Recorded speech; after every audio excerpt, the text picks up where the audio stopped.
And now to health matters, the Nigeria Center for Disease Control (NCDC) has confirmed 157 monkeypox cases across the country from January 1st to July 31st, 2022. The NCDC, in its situation report for week 30, said the cases were recorded across 26 states since January. The health agency also recorded one new death, bringing the total number of monkeypox deaths in 2022 to 4. The deaths were recorded from 4 states: Delta, Lagos, Ondo, and Akwa Ibom. Overall, since the re-emergence of the disease from September 2017 up to July 31st, a total of 925 suspected cases have been reported from 35 states in the country.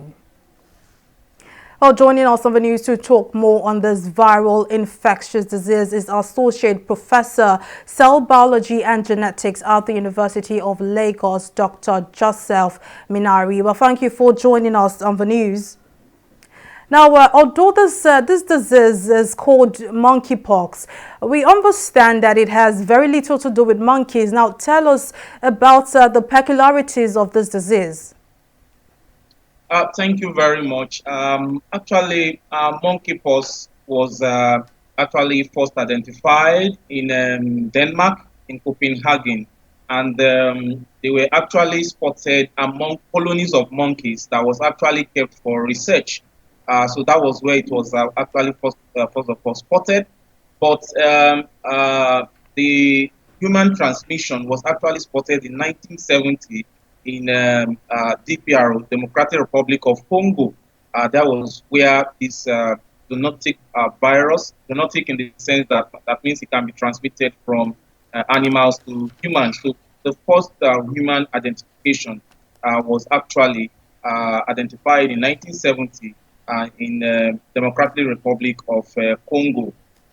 And ever since, we've been having this in and out outbreak. It will go, it will come.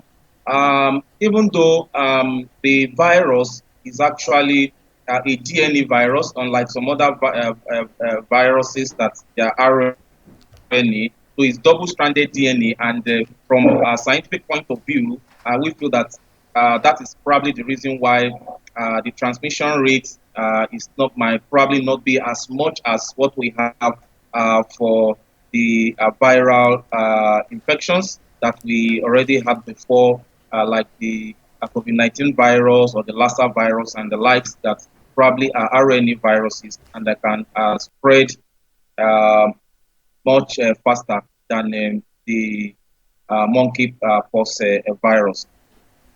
All right, now, Doctor, briefly talking about transmission rate, so far 26 states have been infected by the outbreak of monkeypox. Now, what are we to look out for to avoid getting infected, and how worried should we be?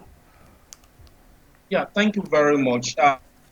Like you rightly said in your earlier submission, from NCDC, we already had that we have about 413 suspected cases, 157 confirmed cases looking at the window from January 31st of July this year. And we've recorded 4 deaths so far, 1 each for Lagos, Ondo, Delta, and Akwa Ibom.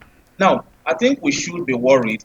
We should not allow this to actually degenerate further than this. Although the fatality rate is around to 6%, it might be low, but I think we should be worried because children and people of compromised immunity are actually susceptible to this. So we should be worried. We shouldn't allow this to degenerate to the point that we'll now be opening isolation centers all across. So there should be a lot of things we should be doing now, especially in the area of diagnosis. Thank God we've gotten our experience from the pandemic. We have the PCR test that you can also use for this COVID-19. I mean, that you can use for this monkeypox, that you can use for diagnosis for the monkeypox, so that immediately we get them, we should be able to quickly nip this on the bud so that it does not degenerate.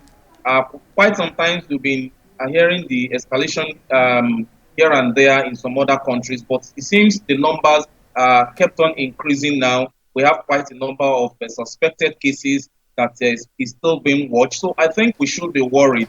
and we should take a more proactive step in ensuring that this is actually nipped in the bud before it degenerates. Well, all right now. Joseph Minari, Associate Professor, Cell Biology and Genetics at the University of Lagos. Thank you for joining us on the news and for your contributions.